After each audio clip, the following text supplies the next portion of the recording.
Olá, estamos iniciando mais um programa Santa Maria Argumentos e hoje nós vamos conversar sobre educação familiar. Vamos falar um pouco sobre a educação das crianças e o que tem acontecido nas famílias. Para conversar conosco, hoje nós vamos receber pela primeira vez no programa a psicóloga Sabrine Cassol. A Sabrine trabalha bastante no consultório dela com crianças e com algumas questões familiares que envolvem as crianças. Muito obrigado, Sabrine, pela tua disponibilidade de estar aqui no programa, conversando com o nosso telespectador. Eu que agradeço, Rafael. Obrigada pela oportunidade, de poder estar aqui no programa com vocês, poder dividir um pouco do meu conhecimento, da minha experiência aqui com vocês. Nós vamos receber também, estamos recebendo também o professor Valdo Barcelos. O professor Valdo é antigo aqui no programa, não só no programa, mas no programa é antigo, mas fazia tempo que o professor Valdo não participava do programa Argumentos, não conseguia um espaço na agenda para estar conosco. O professor Valdo, que é professor doutor da Universidade Federal de Santa Maria, membro da Anistia Internacional, escritor, membro da Academia Santamariense de Letras e de diversas entidades aí, um currículo extenso para a gente comentar. Então, muito obrigado, professor Valdo, por estar aqui no programa Argumentos mais uma vez. Obrigado, Rafael, pela oportunidade. Os ouvintes do programa Argumentos, na TV Santa Maria, Argumentos. Sabrine, estou conhecendo hoje e aproveitando nessa tua apresentação aí, tantas coisas, que falou que eu faço parte. Envelhecer não é de todo ruim, Nenhum. A gente pode fazer muitas coisas. E talvez o lado ruim do envelhecimento é que ele é irreversível, por enquanto. A gente tem algum tempo tentado combinar a gravação desse programa. Eu conversando com a Sabrine, conversando com o professor Valdo, algum tempo a gente vem tentando ajeitar a agenda para sentar e gravar esse programa. E no fim, nesse meio tempo, aconteceu agora na semana passada o evento em Goiânia, em que o menino, que supostamente, tudo indica, é vítima de bullying e pelo sofrimento que ele tinha com bullying, acabou indo até a escola, portando a arma dos pais e aí atirando em alguns colegas, tendo óbitos e alguns feridos. Então, não que seja uma situação feliz, mas acabou acontecendo no meio dessa nossa combinação do programa. Eu acho que é bem pertinente que a gente possa começar falando sobre isso. A gente poderia falar aí também sobre a questão da arma, Se não tivesse a arma, não teria acontecido a morte, pelo menos não dessa forma. Tem diversos assuntos que a gente poderia até abordar, Mas a nossa pauta hoje é sobre educação e educação familiar. E de que forma vocês têm percebido a família, pelo menos pelo depoimento dos pais desse menino que está sendo chamado de atirador, Talvez a gente possa falar um pouco sobre isso também, Mas ele é chamado de atirador, o atirador de Goiânia.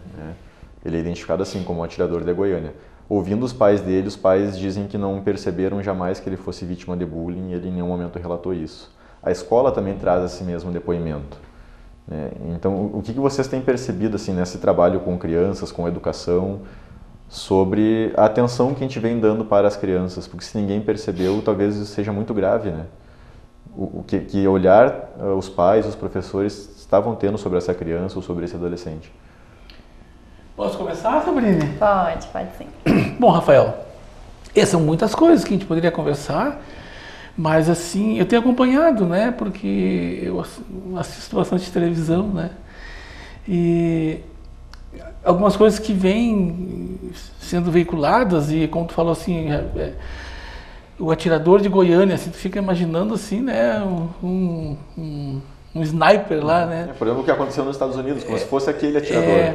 E esse menino é 14 anos, 14 anos é um tempo curto se a gente pensar uma vida, Mas é um tempo longo já para estar no mundo, 14 anos são alguns milhares de dias, Alguns milhões de minutos, É fácil de fazer esse cálculo. E esse menino certamente conviveu com vários grupos de pessoas já até essa idade. O primeiro foi a família. A primeira pessoa que uma criança encontra quando chega a esse mundo é a mãe, o pai ou aquelas pessoas que estão encarregadas de cumprir esses papéis. Então ele é recebido ali, E ele chega nesse mundo e encontra um mundo como ele está. E que não é um mundo feito por crianças, As crianças têm muito pouca participação na feitura desse mundo que elas encontram. Esse é um mundo feito por adultos.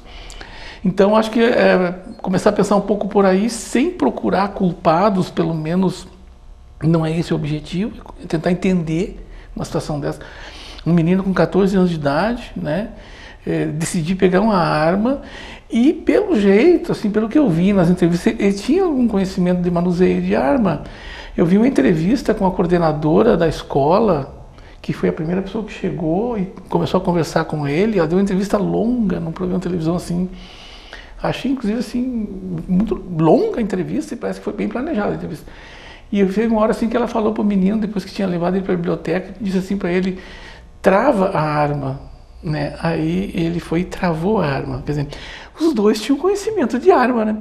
Que era uma arma automática, né? E que dava para travar. E dava para travar. E o menino sabia travar a arma. A professora sabia que podia travar. Eu achei aquela entrevista assim tão... Eu fico imaginando como que um técnico dessas, né, veria aquilo, né?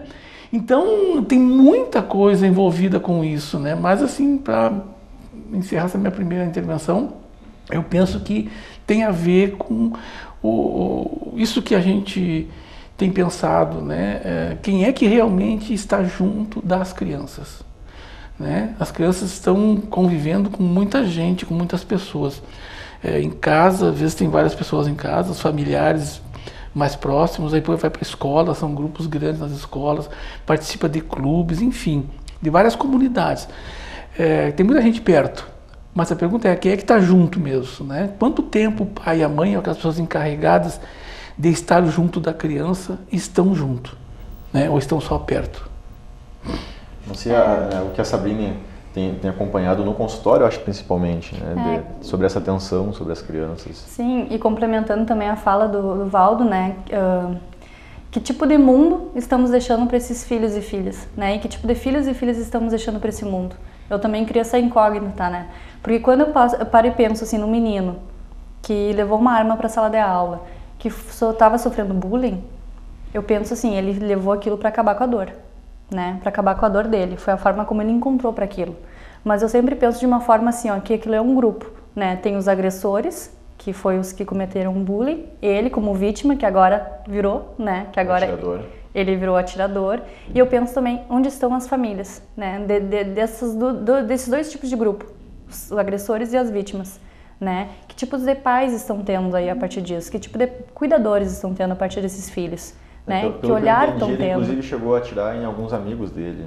Ele não chegou na escola e atirou somente nas pessoas que eram os inimigos, que eram os agressores dele. Eu acho que ele atirou deliberadamente em todos que estavam na frente dele. Assim.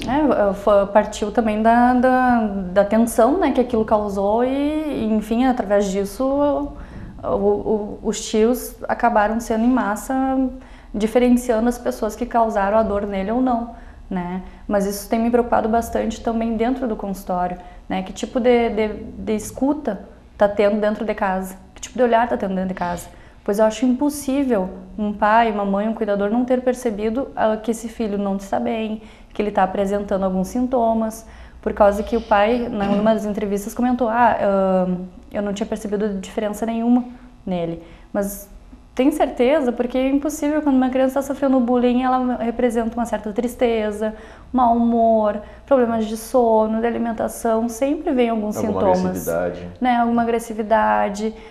Tem sintomas que ficam alarmantes, né, que enfim, dá para detectar que alguma coisa não está bem, né? Eu ouvi, acho que foi essa semana, eu assisti na televisão, uma menina que estava sendo abusada pelo professor na escola, não me lembro onde foi agora isso.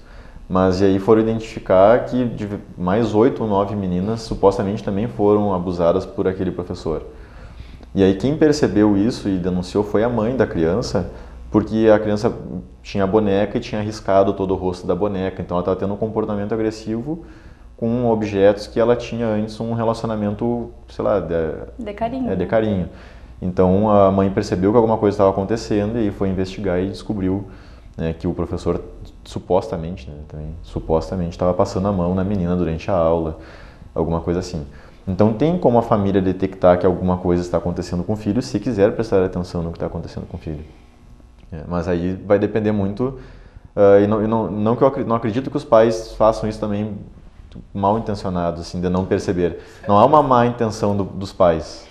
Na verdade, me parece que os pais acreditam que proporcionando tudo o que eles proporcionam aos filhos, uma boa escola, a escola de futebol, a natação, o balé, fazendo todas essas atividades, o filho está bem, que a missão dos pais está cumprida e que o caminho vai seguir muito bem. Né? Eu acho que assim, um pouco, Rafael, eu queria insistir nisso. Muitas vezes, e sem procurar, pelo menos, né, inicialmente, culpados. Tentar entender, já está de bom tamanho. Um pouco essa coisa, assim, muitas vezes o pai e a mãe, eles estão perto, mas não estão juntos, no sentido que não estão interagindo, não estão participando de uma mesma emoção, né? Uma emoção de acolhimento, de carinho, de amor, né? É muito comum o pai e a mãe chegarem em casa, né, do trabalho, né, e eles sentam no sofá, na sala, com o filho, com a filha, e aí estão assistindo a televisão, e estão acessando os seus e-mails, não é nem mais pelo notebook, agora é pelo celular, acessando os e-mails, né, respondendo alguns e-mails, conversando com a criança, respondendo as coisas que a criança está perguntando, e assistindo a televisão, e aí fazendo outras coisas ainda. E a criança percebe isso. Tanto é que às vezes ela pega no braço da mãe e do pai. Pai, mãe, eu estou aqui. E cobra. E cobra, porque o pai e a mãe não estão junto, porque a criança está junto, precisa estar na mesma emoção que ela. Um outro exemplo assim, muito interessante, que tem uma terapeuta argentina que fala muito, e eu acho muito presente. E vou materializar o exemplo, esses carrinhos para a criança, né? Que toda família, antes da criança, já compra um carrinho para quando sai passear com a criança. E é muito interessante ver, às vezes assim, a mãe, ou o pai, ou os dois, põe a criança no carrinho e sai a passear na rua ou no shopping. Uhum. Uma criança de 4, 5, 6, 7, 8, 9, 1 ano e pouco, a presença do pai tem que ser, e da mãe tem que ser física. Se ela não estiver enxergando, se ela não estiver sentindo o cheiro deles, escutando a voz deles, eles não estão ali. Então, essa terapeuta dá uma frase muito legal assim: a mãe e o pai, passamos a tarde inteira com o nosso filho, né? Não passaram a tarde inteira, a criança passou a tarde inteira sozinha. Dentro do carrinho. Dentro do carrinho, sim, às vezes vendo eles raramente, quando para, enfim. E, então, assim, são coisas assim que, bem como tu falou, certamente esse pai, essa mãe, nem imaginam que não estão interagindo com o seu filho. Não tenha dúvida disso, né? A não ser um caso patológico, né? São exceções. Acho que passa muito por aí, né? Os próprios motivos pelos quais um casal resolve ter um filho, a maioria deles seria para não ter o filho e não para ter. Hoje em dia, educar e estar presente está sendo cada vez mais difícil, né? Tá cada vez mais essa questão do olhar, do cuidado, do sentimento, né? Da percepção diante do outro está cada vez fugindo mais, né? Hoje em dia as pessoas estão se olhando cada vez menos, estão se notando cada vez menos, né? Se conversam mais pelo celular, e isso está refletido nas famílias, né? Diante do cuidado do pai e do filho. Os pais estão deixando de olhar para os seus filhos e os filhos estão deixando de olhar para os seus pais. Diante disso está aparecendo esses casos de bullying, está aparecendo suicídios infantis, jogos da baleia azul, como a gente viu nos meses atrás, né? Então as crianças estão pedindo esse olhar, né? De alguma forma. E de certa forma tem uma terceirização dessa responsabilidade, né? Voltando ainda para a questão desse menino lá de Goiânia, né? Ouvindo o pai de um dos meninos que faleceu, o pai reclamou que a escola nunca havia chamado ele para contar o que estava acontecendo, ou seja, ele não demonstrou em nenhum momento que ele dialogava com o filho e que no diálogo com o filho ele percebeu que o filho dele era quem praticava o bullying, né? Ou que o filho tinha alguma conduta com os amigos que excluía os outros. O pai não se interessou em saber o que estava acontecendo na rotina do filho também. Pelo menos foi o que eu pude perceber desse diálogo, né? Dessa fala dele. Então, parece também que há uma certa terceirização. Eu deixei na escola, a escola tem que me entregar o filho de volta pronto, assim. E essa terceirização eu não vejo somente na escola, mas eu também vejo no consultório, né? Ali, enquanto psicóloga clínica, eu vejo muito de pais me deixando as crianças e assim, bom, ele fez isso e aquilo, agora tu resolve. Dá um jeito. Né? Dá um jeito. E a partir daquilo eu fico... Eles esperam que tu faça como um computador, que tu resete o computador, né? E a criança volte para casa plena, assim. Então, se tu parar pra pensar, a educação está sendo terceirizada em todos os momentos que serão possíveis, né? Tanto na escola como se fosse adestrar a criança, assim, como a gente faz com um cachorro, fosse adestrar a criança. Vai no consultório e ela volta para casa obedecendo os pais. Rafael, esse era um bom título, inclusive. Vida terceirizada. Né? Porque a vida começou a ser terceirizada há bastante tempo. Do início ao fim. A gente terceiriza o cuidado, desde o cuidado do nascimento, do parto, ele é completamente terceirizado. A gente entrega, eu digo a gente, né, os pais, né, mas principalmente a mãe, né, para um conjunto de profissionais. Né? Parece que a mulher não sabe mais como trazer ao mundo a sua cria. Que é impossível imaginar algum animal, alguma espécie animal que não consiga fazer isso sozinha. Todas conseguem, senão não sobreviveriam. E as mulheres, como, né, os seres humanos, como pertencentes ao reino animal, somos seres vivos do reino animal. Né? Estamos apetrechados para poder viabilizar a nossa espécie. Mas o parto foi uma das primeiras coisas que se terceirizou. E lá na outra ponta, a morte. Não por acaso, ao lado de qualquer grande hospital, tem um necrotério. Né? Porque alguns lugares nós chamamos de casa de saúde. Né? Se está com saúde, não vai para o hospital. Quer dizer, nós terceirizamos, existem equipes preparadíssimas, inclusive disputando o recém-cadáver. Né? Existem agências que se instalam próximos aos hospitais para disputar esse recém-cadáver. E existem nas grandes cidades, uma coisa curiosa, essas empresas, né, que trabalham com a morte, o encaminhamento da pessoa que morreu, tem inclusive pessoas contratadas para chorar. Né, no velório, porque os parentes não precisam nem ir lá chorar. Né? Vão alguns, né, faz aquele cenário, né, que estavam ali para marcar presença, aparecer na mídia, mas às vezes tem um contingente de pessoas que vêm ali e choram, né, e que não são, inclusive, nem parentes, nem conheciam, vão sair dali e vão chorar no outro velório. Isso já existe em algumas cidades. Quer dizer, então é uma terceirização que aí passa pela escola, passa pela educação, pelos afetos. Né? E isso e eu não estou assim, fazendo nenhum discurso pessimista ou saudosista de que em outra época não foi. Foi diferente, eu estou querendo falar de agora, do mundo contemporâneo e aproveitando a tua deixa da terceirização.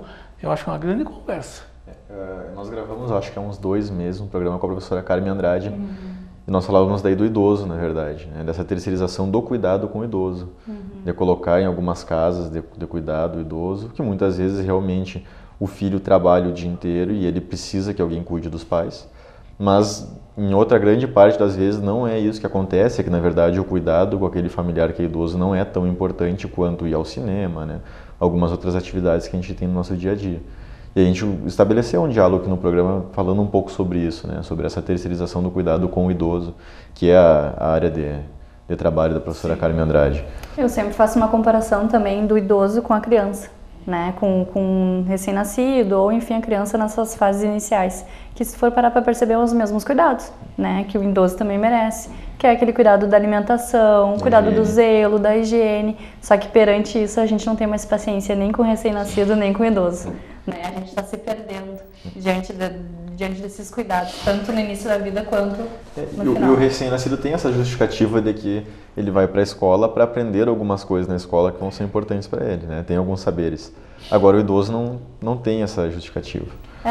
O recém-nascido ele ainda tem como contribuir ao longo do tempo. Sim. O idoso já não tem mais, né? Então, se a gente for parar para pensar, se voltamos a essa sociedade líquida, né? O que não tem mais contribuição já não tem Perde mais valor. Bom, nós vamos para o intervalo, encerramos o primeiro bloco. Vamos para o intervalo, você fique aguardando. Em seguida nós retornamos falando um pouco então sobre essa educação familiar. Começamos falando de criança, mas estamos nos perdendo um pouco aqui. Fique conosco.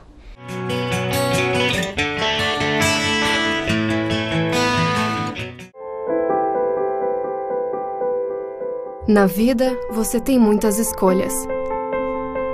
Qual caminho seguir?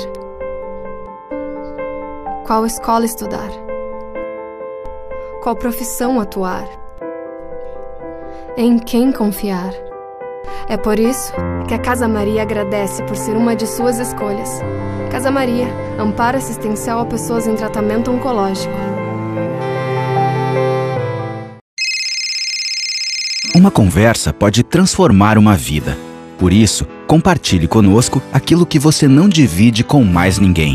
O CVV está com um número novo. Ligue 188. A ligação é gratuita de qualquer localidade do estado. Atendimento 24 horas. Disque 188 e converse com um de nossos voluntários. CVV, Centro de Valorização da Vida. A linha que faz você seguir em frente.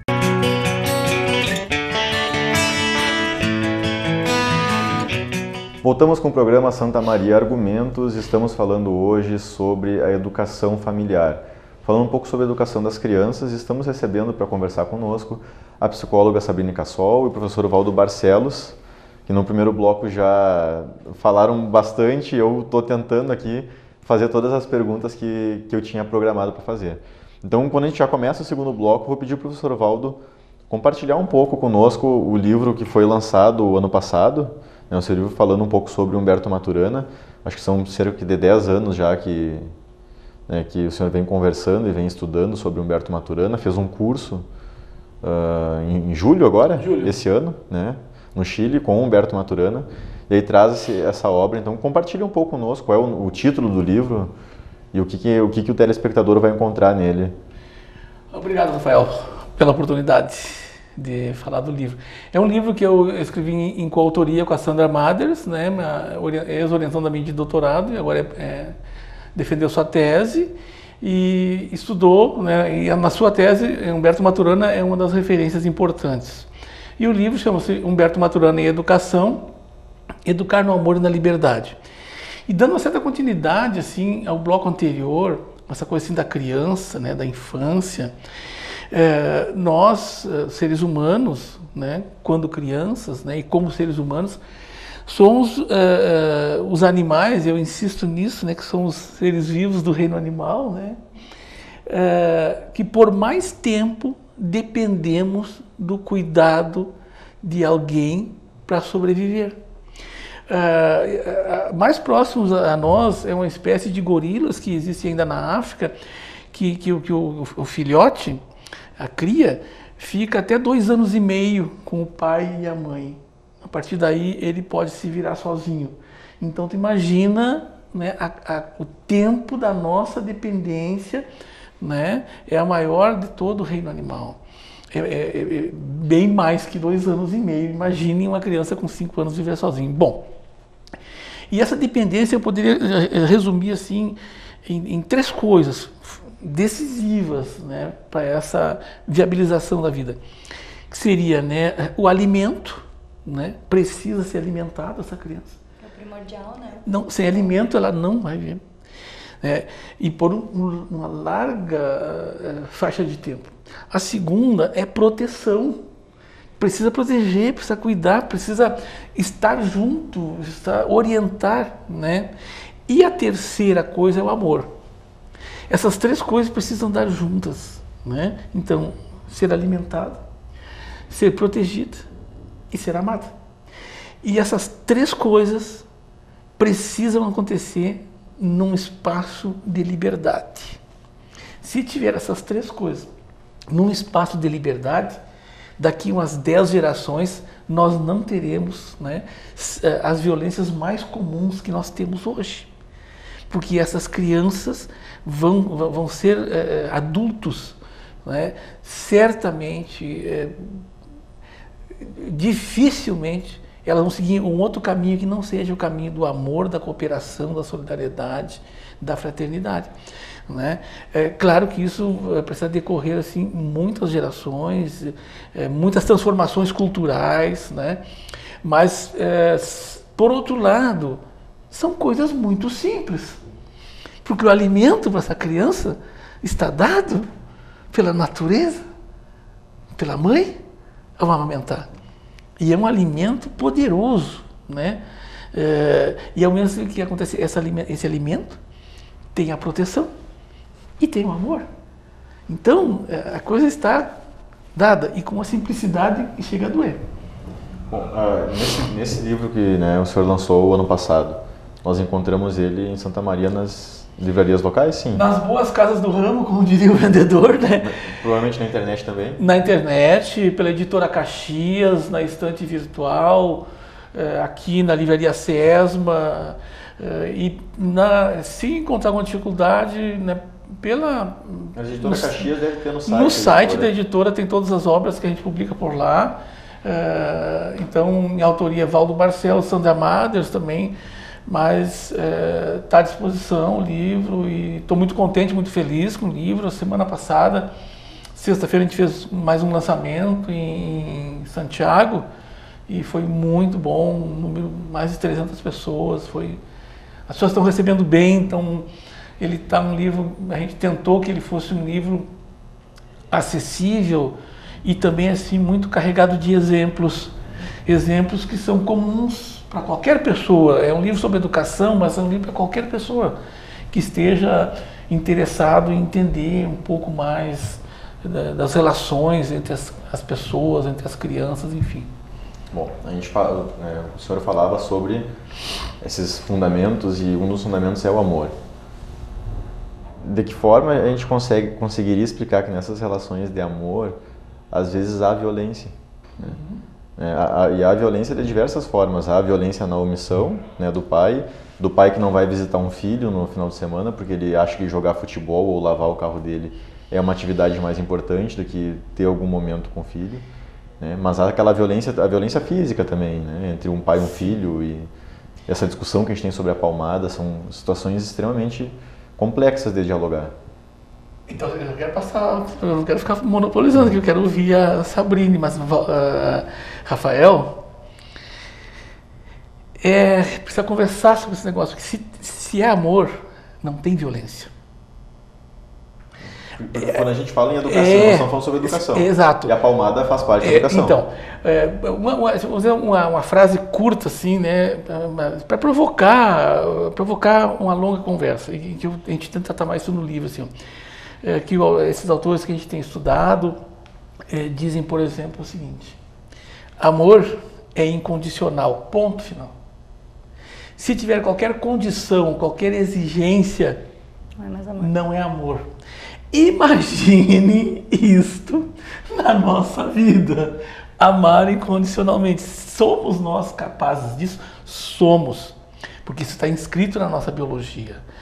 O fato de não transformarmos as nossas relações em outras coisas é cultural, né? E passamos a chamar isso de amor. Por exemplo, né? Lá o homem ou a mulher, na nossa sociedade mais comum, o homem, né, mata a mulher. A mulher que é a esposa dele, que é a namorada dele, que é a amante dele, enfim, com quem ele tem uma relação que ele diz que é amorosa. E aí existia uma frase clássica, né, tu deve conhecer bem, que às vezes era julgada, era levada como atenuante: matou por amor. Errado. Matar não tem nada a ver com amor, tem a ver com outras coisas. Com dominação, com propriedade, enfim. Não falo mais nesse momento. Eu sempre comento no consultório, né, com as pessoas que me procuram, enfim, que o amor é leve, né? Se ele é o amor não é possessivo, o amor não é obsessivo, o amor ele não tem nada de ruim, né? Porque se ele for um amor possessivo, ele não é amor, ele deixou de ser amor. Ele é qualquer coisa, menos amor, né? E diante disso tem o amor de pai, de filho, de pais e filhos, amor de casais, né? E o amor tem que ser leve, né? Tem que ser um amor de admiração, de zelo, de cuidado. O amor ele não cobra, ele não sofre, ele não mata. O amor, se isso acontecer, isso não é mais amor, né? Se perdeu a essência de amar e de adorar o outro, e enfim, de cuidar do outro. Perdeu a essência, né? E diante disso, como tu falaste antes da relação da palmada, né? Que aí entra em conflito, né? O educar e a palmada, né? E o amar ao mesmo tempo. Quem ama educa, né? Tem várias formas de educar. E dentre delas, antigamente tinha a utilização da palmada, que hoje já não é mais tão bem vista a questão da palmada como antigamente, né? Na minha época, sim, ainda... Muitos pais dizem assim: eu prefiro bater em casa para ele não apanhar na rua. Esse é o ditado mais clássico, né? Mas hoje trocaram a palmada pela palmada tecnológica e a palmada medicamentosa, que é o que eu comento no consultório, né? É mais fácil, tá me irritando, tá atrapalhando, se a criança não para quieta, eu vou dar uma Ritalina, né? Vou dar um remedinho que assim ela fica mais quietinha. Leva no médico, o médico dá um remédio e acalma essa criança. Ou eu vou dar o celular aqui, ó, mexe no YouTube, fica olhando os videozinhos, pronto, ficou quieta. A palmada trocou, né, versões. Versões de passar o cuidado para essa criança e de educar, tá se perdendo. Os pais continuam não dedicando tempo pro filho, na verdade, agora ele não educa pelo medo. Né? Ele substitui, ele se torna substituível. E aí talvez no fim da vida a gente chegue lá com os idosos, nesses asilos, nessas casas de acolhimento, porque o pai quis ser substituído. Né? Ele proporcionou para o filho uma educação em que ele era substituído. Né? E o filho aprendeu a substituir ele. Talvez seja uma consequência dessa falta de amor na relação. E diante disso está se perdendo até o amor, né? Mas essa discussão que a gente traz, pelo menos que eu penso sobre, não só sobre a palmada, assim, mas todo tipo de violência que a gente estabelece nas nossas relações. A gente teve uma experiência em aula do filme aquele A Onda, em que há uma transformação em todos os alunos que estão no filme. E aí no início do filme tem um casal de adolescentes em que o namorado defende a namorada do irmão dela, porque o irmão estava brigando com ela, e ele não admite que o irmão grite com a namorada dele. E no final do filme ele agride a namorada. Então a gente passa um momento de proteção total e num descontrole total em que ele chega a agredir ela. E ele para e se dá conta, o que está acontecendo comigo? Porque eu bati, né, numa pessoa que eu amo. Eu agredi uma pessoa que eu amo. E que tipo de sofrimento essa mulher tem quando ela está sendo agredida de forma seguida? Não precisa nem ser seguida, né? Se ela for agredida uma única vez, o sentimento de humilhação, de opressão. Mas e as crianças que são agredidas pelos pais? Essa palmada que parece educar, qual é o tipo de sentimento que isso desperta na criança? Esse sentimento de admiração que ela tinha no pai se torna o quê? Um dia desse eu estava caminhando aqui na Avenida Rio Branco e aí sentei no banco para arrumar o tênis. E veio um casal assim, com duas crianças, né? E uma das menininhas ficou para trás, acho que a menina uns 3 anos de idade. E a mãe chamou, né? E a menininha não foi, ou foi muito devagar, né? E ela chamou as 2 ou 3 vezes mais alto, assim, né? E eu olhei, assim, a expressão do rosto daquela senhora, né? Que era mãe da menina, para chamar de filha. E eu, nos olhos dela, assim, eu senti, assim, uma coisa, assim, uma raiva, uma violência, assim, sabe? E eu fiquei pensando, mas como é que nós podemos, assim, ter uma expressão, assim, tão violenta com uma criança? E meu filho, minha filha, né? Quer dizer, como é que nós chegamos a isso? Acho que essa, assim, é a conversa para ser feita, né?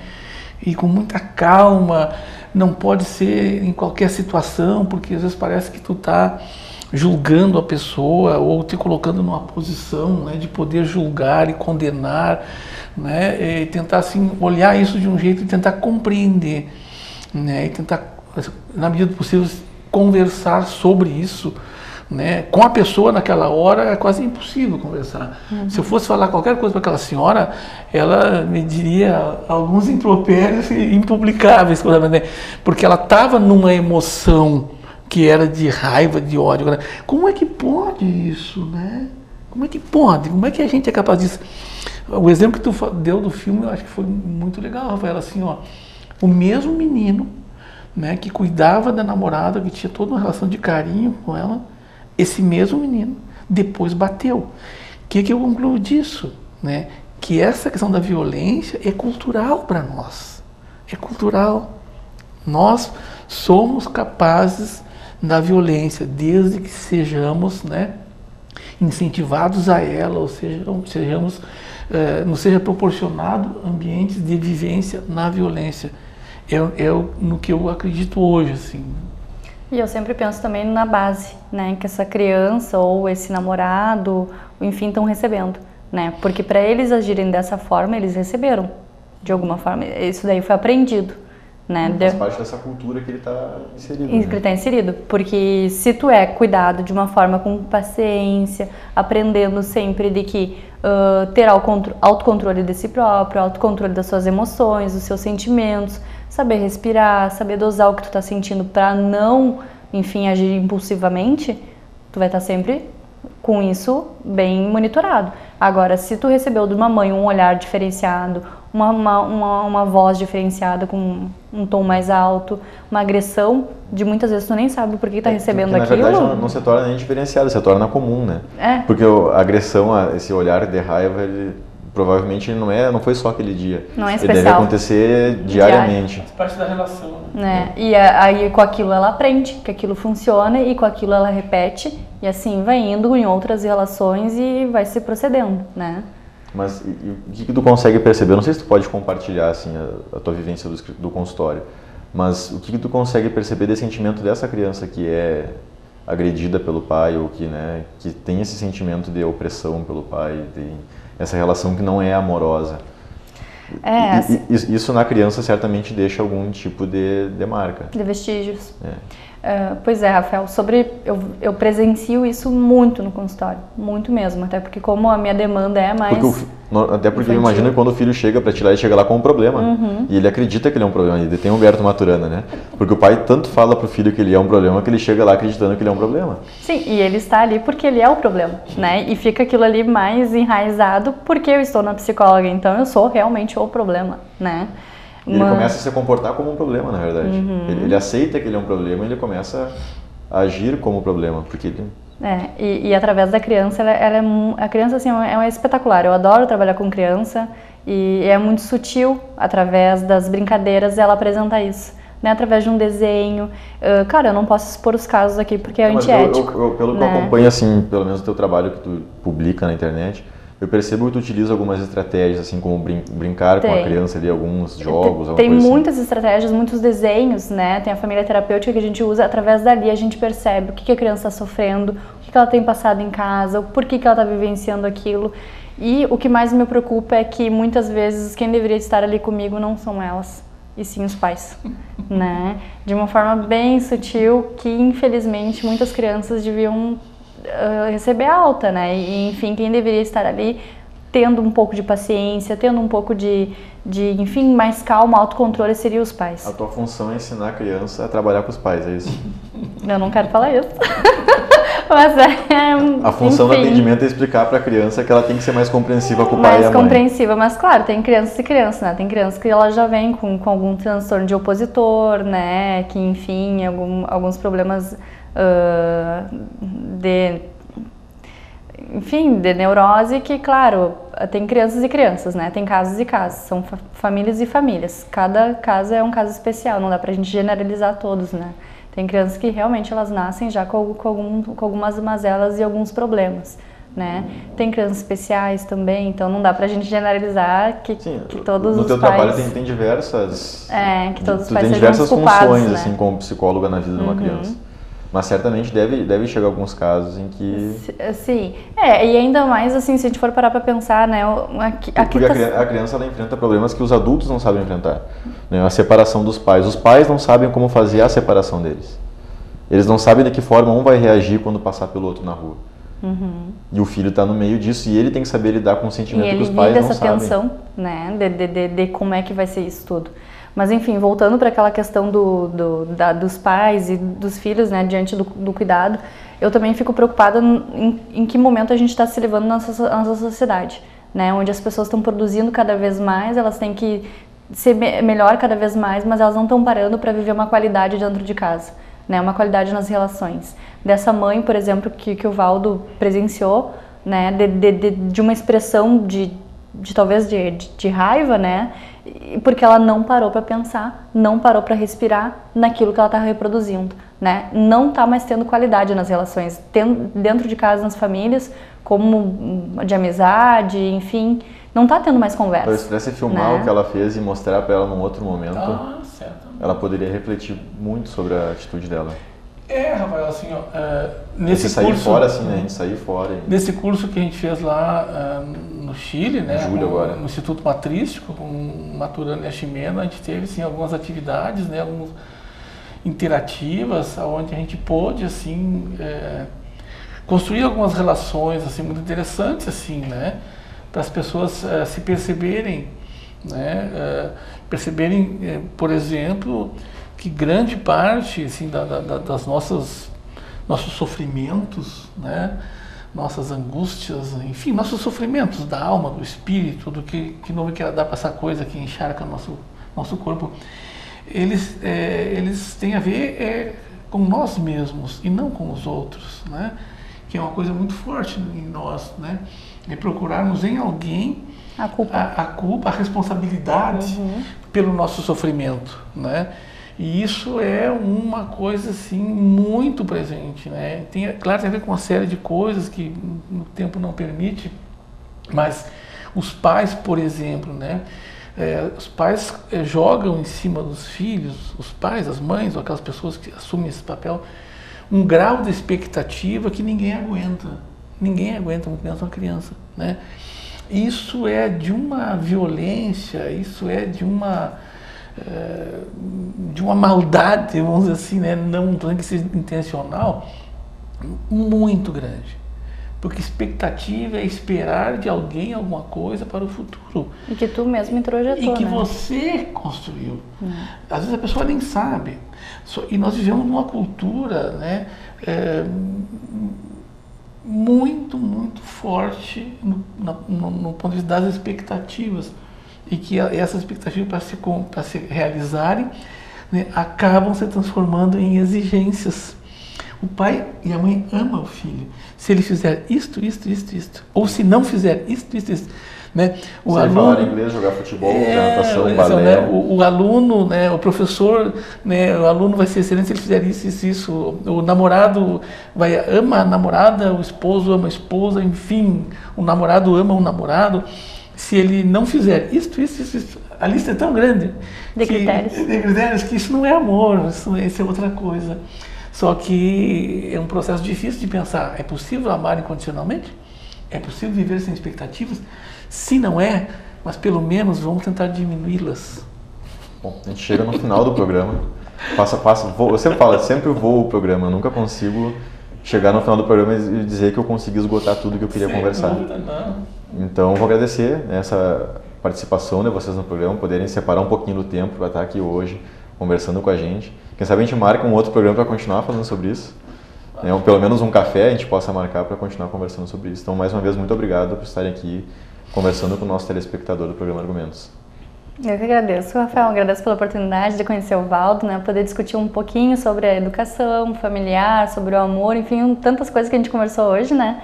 E que esse assunto não termine por aqui, né? Que é um assunto plausível e que tem que ter muita conversa e tem que ter se discutido tanto aqui quanto nas escolas, em casa, no consultório, né? Que no jantar hoje o nosso telespectador olhe um pouco mais para o seu filho. Isso. Depois as famílias o programa, se olhem, ele possa né?